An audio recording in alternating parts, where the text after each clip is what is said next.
If you didn't pay me a fucking super chat, can you just fucking kill yourself, bitch? You didn't fucking pay for that. Fucking die. First to 10, right? Yeah. Now, I hear in the fighting game community that's called a Memphis 10. Is that true? It's not true. Are we going for a Memphis 10 here? Going for a Memphis 10 here. Okay. A little bit of, you know. Flamenco, can you hear me? Tatinko, you there?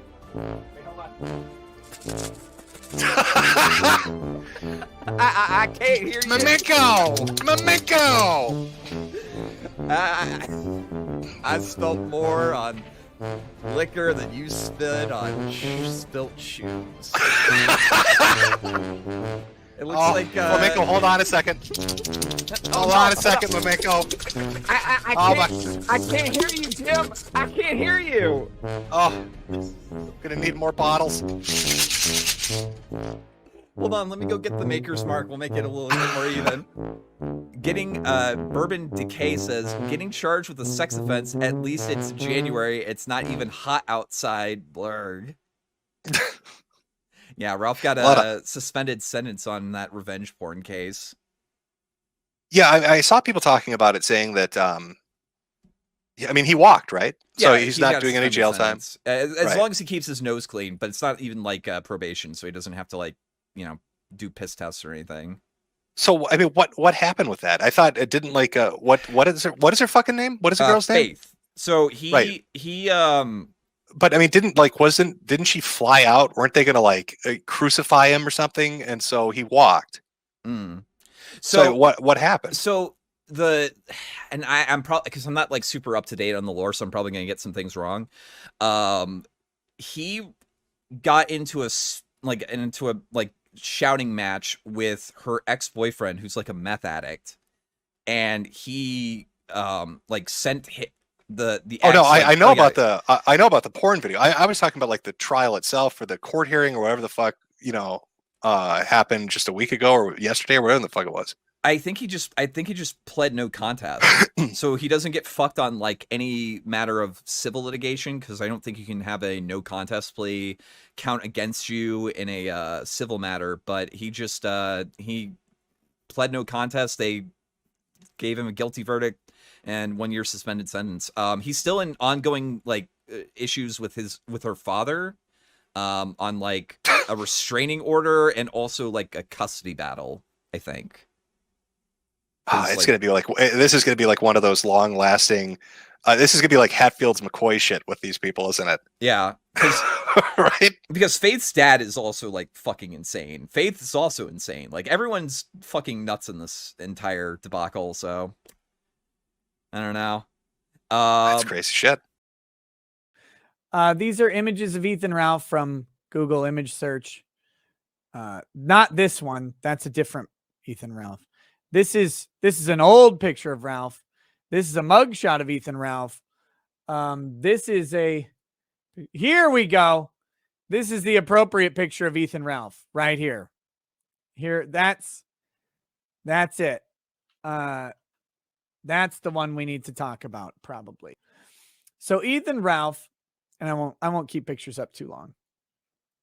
Ethan Ralph is the host and owner of a internet-based talk show. I mean, whoever does that embarrassing job, called the Killstream. Also, the Tequila Sunrise. He's allegedly the owner of Killstream.tv. I don't know if is that working yet. He's the owner of Killstream.tv. I've got their website pulled up so you can see it. There it is.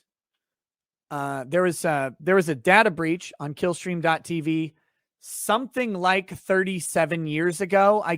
It's been so long that I don't know how long it has been. It's been a very long time, and the Killstream.tv is definitely coming back. It's just not coming back anytime soon. So it's under maintenance after the data breach. Now, again, I know nothing about any of this. You guys have seen my level of technical skill. Before I get accused of anything, I don't believe that data breaches are like, good things or anything like that. I don't know how you even do a data breach. I don't know anything about that shit, but there was a big data breach. It was controversial because a lot of names of his customers, his subscribers got released to the public, and it seemed like to some people they were under the impression that maybe he didn't do a good enough job on security.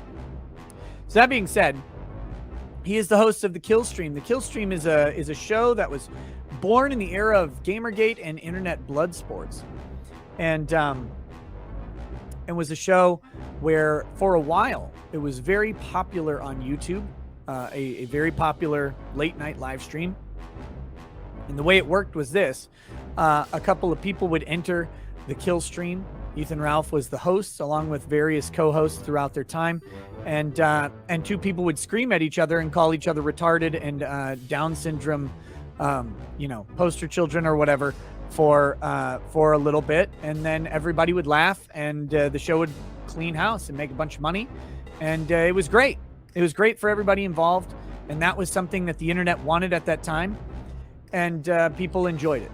It was a show, and then there were also some political topics that started getting brought up, like a sort of news segment to the Killstream for a while, and then things went back and forth and changed as shows do for a while. Now, there was a critical moment in the Killstream's history, which they did something called the Heel Stream. Now, the Heel Stream was a long show, and there were many, many people on it, multiple guests. In fact, it was done in basically 2 waves. There was a first wave and then a second wave.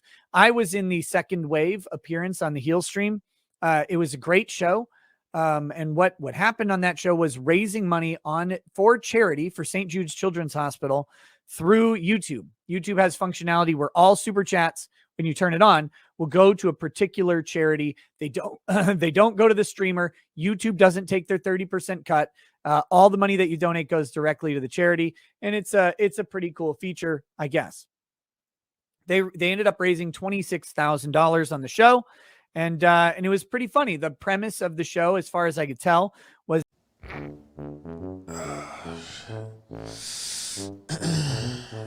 the idea that quote unquote bad people,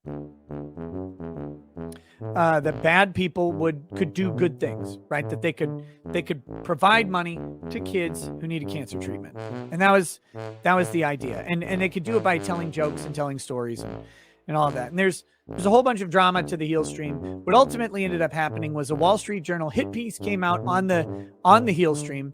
St. Jude's ended up rejecting the money. It was refunded to everyone who donated through YouTube, and then the Kill Stream was removed from YouTube permanently forever. The reason we're talking about a Gunt retrospective here, this is a brief primer on who Ethan Ralph is, because he had a court decision today that I'm going to talk about. Sorry, I should have maybe made that clear at the beginning of the segment. I talked about it at the beginning of the show. Ethan Ralph had his court case for his alleged use of, I guess it's not alleged anymore. He's guilty. His upload of revenge pornography to the internet. So Ethan Ralph has been found guilty of uploading revenge pornography, and we will talk about that in just a minute and how that came to be. I have to put out a disclaimer on this. I'm limited in exactly how much I can say, and I'm limited to what has been publicly disclosed, because this was not publicly disclosed by me. This is publicly disclosed by Ethan Ralph when he went on a spurgy rant on Twitter. But when this happened, Ethan Ralph reached out to me for advice. And I treated him as a client, and we had a discussion. The only reason that anybody on earth knows that, other than me and Ethan Ralph, is because Ethan Ralph decided to tell the entire planet.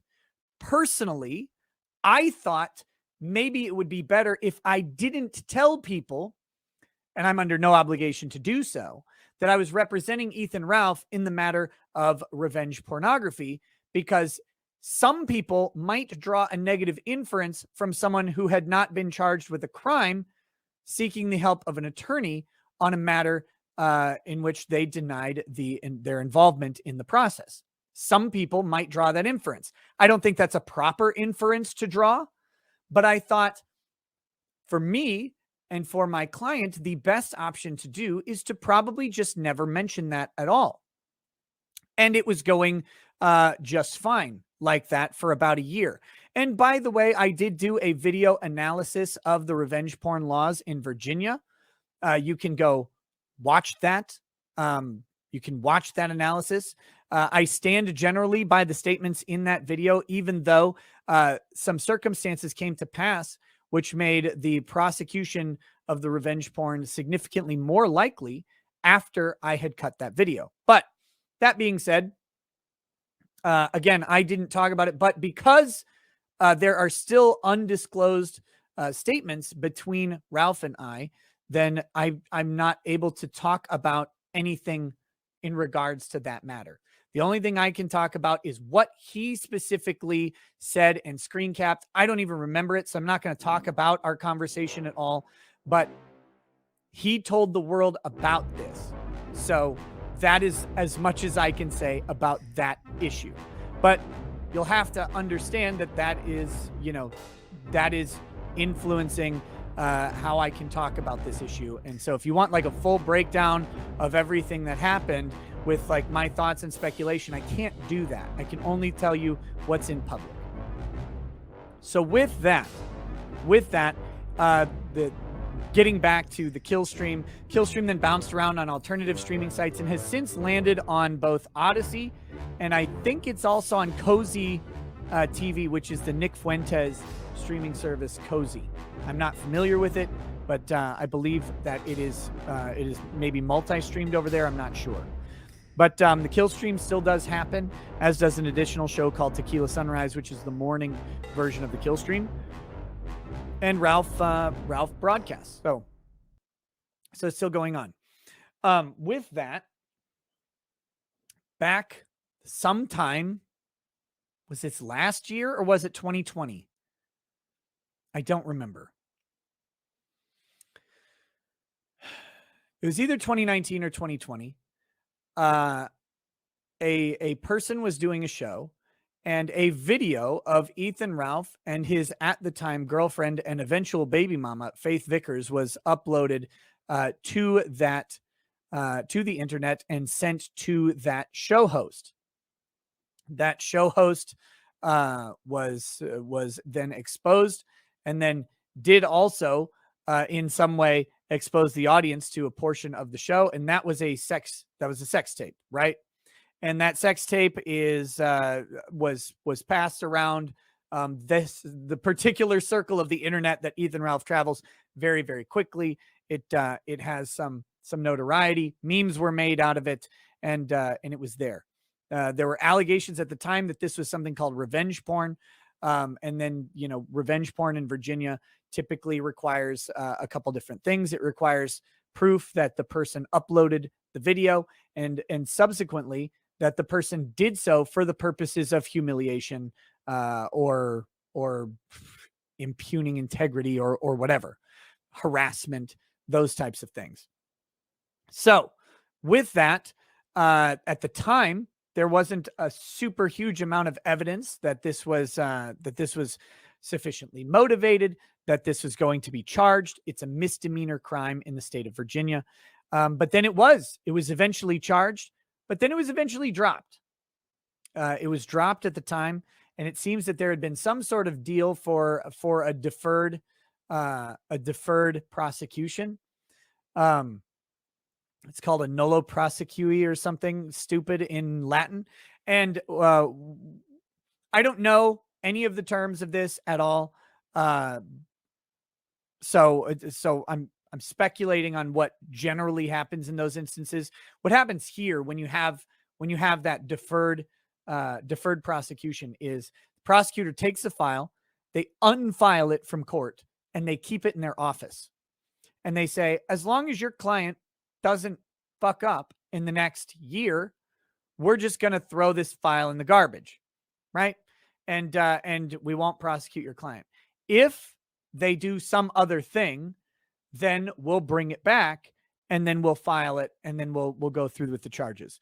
I think it was about 5 months after that sort of, whatever the terms of that arrangement were, I don't know. I'm saying in a general sense, that's how we get those types of misdemeanors handled here in Minnesota. But in that arrangement, I have no idea the specifics, but it was about 5 months from whatever arrangement they came up with that the charges were brought back. I don't know if that has to do with statements from the victims. I don't know if that has to do with some thing that Ralph's alleged to have done. I don't know any of the details on that, but the charges were brought back. The trial was scheduled for today. The trial did not occur. At the last moment, apparently, right before the trial was set to occur, Ethan Ralph was offered a plea deal, and the plea deal was done. The plea was what's called a no contest plea. Let me be very clear about what a no contest plea is. A no contest plea states that the person maintains their innocence, yet they acknowledge that the state has a sufficient case to convict them. So that's how a no contest plea works. It's sometimes called an Outford plea.